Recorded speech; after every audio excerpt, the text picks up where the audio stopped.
दलाई लामा के उत्तराधिकारी को लेकर चीन के विवादित बयान पर भारत के विदेश मंत्रालय ने दिया है करारा जवाब। भारत के विदेश मंत्रालय के प्रवक्ता रणधीर जायसवाल ने कहा कि भारत सरकार आस्था, धर्म की मान्यताओं और प्रथाओं से संबंधित मामलों पर कोई गलत रुख नहीं अपनाती और न ही अन्य किसी मामलों में हस्तक्षेप करती है। उन्होंने कहा कि सरकार ने हमेशा भारत में सभी के लिए धर्म की स्वतंत्रता और समानता को बरकरार रखा है और ऐसा वो करना जारी रखेगी।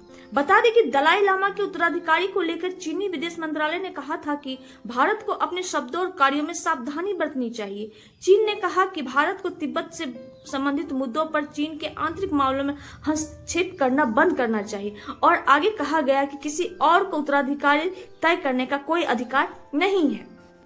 भारत के अल्पसंख्यक मामलों के केंद्रीय मंत्री किरण रिजिजू ने शुक्रवार को कहा कि दलाई लामा के सभी अनुयायी चाहते हैं कि तिब्बती आध्यात्मिक नेता को स्वयं अपना उत्तराधिकारी चुनना चाहिए। उन्होंने कहा कि दलाई लामा मुद्दे पर किसी भी भ्रम की जरूरत नहीं है। दुनिया भर में बौद्ध धर्म में आस्था रखने वाले और दलाई लामा को मानने वाले सभी लोग चाहते हैं कि वह अपना उत्तराधिकारी स्वयं चुने। मुझे यह सरकार को कुछ कहने की कोई जरूरत नहीं है।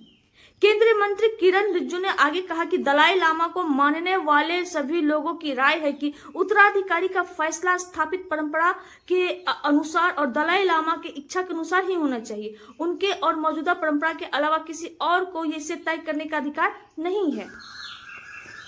बता दें कि तिब्बत के निर्वासित सरकार के राष्ट्रपति पेन्पा त्सेरिंग ने भी चीन को फटकार लगाई और उन्होंने कहा कि चीन की सरकार जिसका धर्म में कोई विश्वास नहीं है वह इस मामलों से दूर रहे। चीन तिब्बती लोगों की धार्मिक स्वतंत्रता में हस्तक्षेप करना चाहता है। चीन न केवल हमारे देश पर कब्जा करना चाहता है बल्कि हम पर बहुत सी चीजें थोपना चाहता है जिसमें हमारे अपने धार्मिक नेता को चुनने की स्वतंत्रता शामिल है। आइए जानते हैं आखिर दलाई लामा के उत्तराधिकार का चयन होता कैसे है और यह क्यों है चर्चा में।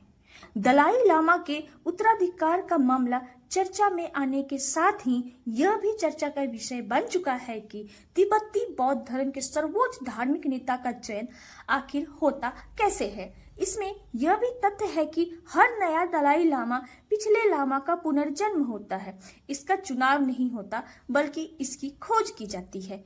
इस खोज में कई प्रतीकों, संकेतों का अहम ध्यान रखा जाता है और इसके लक्षणों के आधार पर हर तरीके से संतुष्ट होने के बाद नए दलाई लामा की घोषणा की जाती है। माना जाता है कि मृत्यु के बाद दलाई लामा नए शरीर में पुनर्जन्म लेते हैं। उनके निधन के बाद वरिष्ठ भिक्षु एक ऐसे बच्चे को खोजते हैं जो दलाई लामा का अगला अवतार हो। वरिष्ठ भिक्षु कुछ आध्यात्मिक संकेतों को गहराई से देखते हैं। वे सपनों में आए संकेतों और छवियों का विश्लेषण करते हैं, देखते हैं कि मृत्यु के समय दलाई लामा की मुद्रा क्या थी, सब किस दिशा में था और दाह संस्कार के समय धुएं की दिशा क्या थी। इसके अलावा लामहो लताशों की प्रमुख झील भी इस खोज में अहम भूमिका निभाती है। इस प्रक्रिया में जितनी रोचक है उतनी ही जटिलताएं भी हैं और कई बार अविश्वसनीय भी होती हैं।